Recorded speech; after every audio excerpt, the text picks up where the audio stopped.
Elden Ring is an insanely successful game. Not really a controversial statement. It was a beautiful display of good open world design that shuns that really annoying checklist style of gameplay we've seen lately, giving you a good reason to explore but not really requiring you to do any of that. A triumph for the FromSoft Souls style of combat. We've got more options than ever when it comes to how you approach a fight. And then also, it was a great example of how to reuse assets well. So many enemies, designs, and situations were quite familiar to me because they've been used before, but in Elden Ring, they've added and changed them more than enough to feel fresh every time, allowing for them to have so much side content. Now, I could go on about how I think Elden Ring is a great example for game devs to learn from, but what this video is actually about is how we've likely not even seen the best part of the game yet. Historically, the most beloved and remembered section of a FromSoft game is the DLC. Huge expansions that don't just add new things to the game, but continue what was already there, leading on from where we left off in many cases, that flesh out the world where questions were left hanging before. And by no means are these small updates.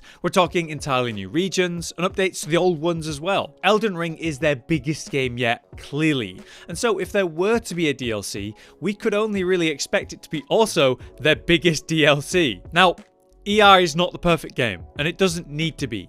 It just needs to be a good Souls game, and it certainly was. But the DLC is going to be a good opportunity for the devs to improve on the original game. For example, they would have a chance to balance the damage values for endgame a little bit better, while hopefully still providing us some of the hardest content we'll see in the game, like usual with DLC. So the concept of DLC for Elden Ring is awesome in concept, but the question is this actually going to happen? The last title from the team was Sekiro, and surprisingly, that did not have DLC, unlike the majority of their previous games. However, Elden Ring was extremely successful. Reports of over 13 million copies sold already, making it by far the most successful From Software title in existence. Look at Dark Souls 3. That was a huge success at the time, and it had sold over 10 million copies after 4 years post-release, with all of the various DLC updates already out. Elden Ring has now sold more than Dark Souls 3 in 1 month compared to 4 years and multiple major updates. And as a result, now the previous games are starting to sell well again, likely after many players have finished Elden Ring and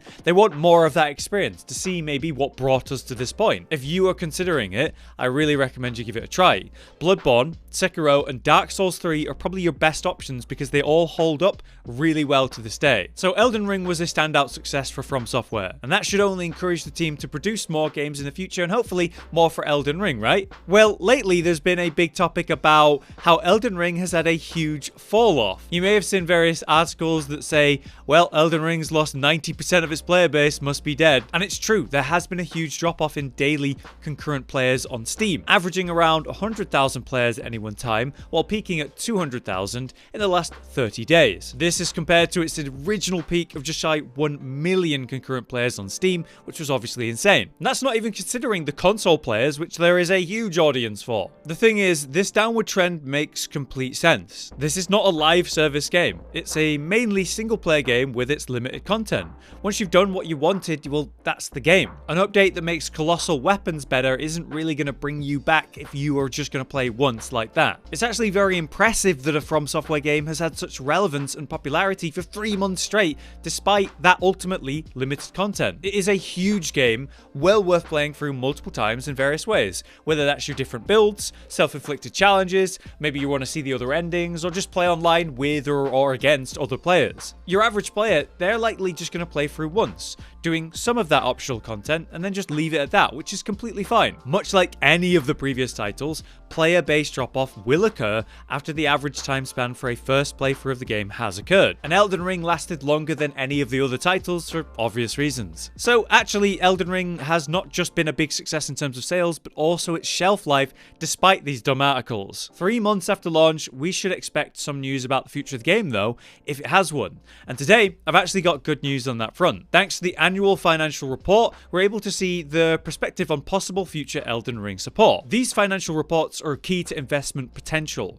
Investors generally want to know how the company they're considering investing in or are already invested in is actually performing. And these reports are given to the shareholders each year with that in mind, and the public has access to this information. Statements from Software's parent company company, Kadokawa Corporation, all but confirms Elden Ring's future. So this is via the financial results of Kadokawa's fiscal year that ended March 31st, 2022. In that, it says that as of March 31st, Elden Ring had sold over 13.4 million units and is, quote, a big hit beyond expectations, much more successful than they expected. Then, as part of the Q&A at the end of the report, Elden Ring was addressed in many questions. The one we're interested though is the one all about Elden Ring's forecast sales, which they actually answer with they don't disclose that information, but go on to say that at that time, they were already considering a number of measures to help customers continue to enjoy the title. This in essence states that they want to make sure that player retention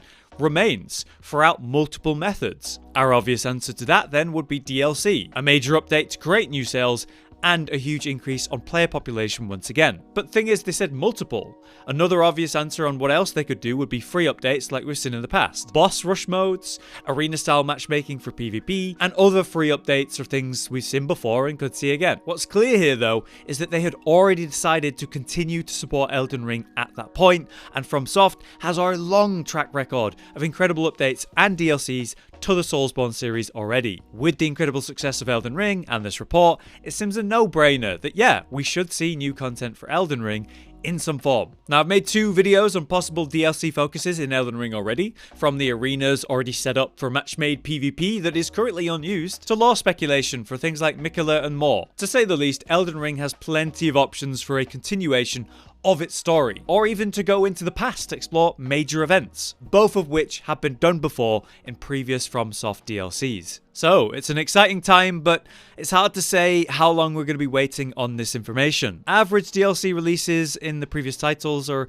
anywhere from 6 to 12 months, but with Elden Ring being such a massive game, you have to assume that DLC might take a bit longer to produce. With Summer Game Fest coming June 9th, a lot of people are hopeful that we might hear or see something Elden Ring, even if it's just an acknowledgement or maybe even an announcement. Even if we don't get a proper teaser, let alone trailer, something. What do you guys think? I'd say, at this point, it is extremely likely we're going to get at least one DLC for Elden Ring, and maybe even more than that. I think that we could see something to do with Rykard and his immortal status, how he is recovering from what we did to him, how Miquella is currently a unfinished mystery that definitely has some possibility to it, and when it comes to time travel, where we could go back to those major events in the story or into the future, there's characters in the game that have aspects of time travel already there, like Placidusax. People are clearly hopeful and interested. But for now, that is everything from this report and this information. If you have enjoyed this video, please do drop a like, and if we're ever able to make more like this in the future, we will. Otherwise, I've been Hollow, you've been you, thank you for watching, and we'll see you next time.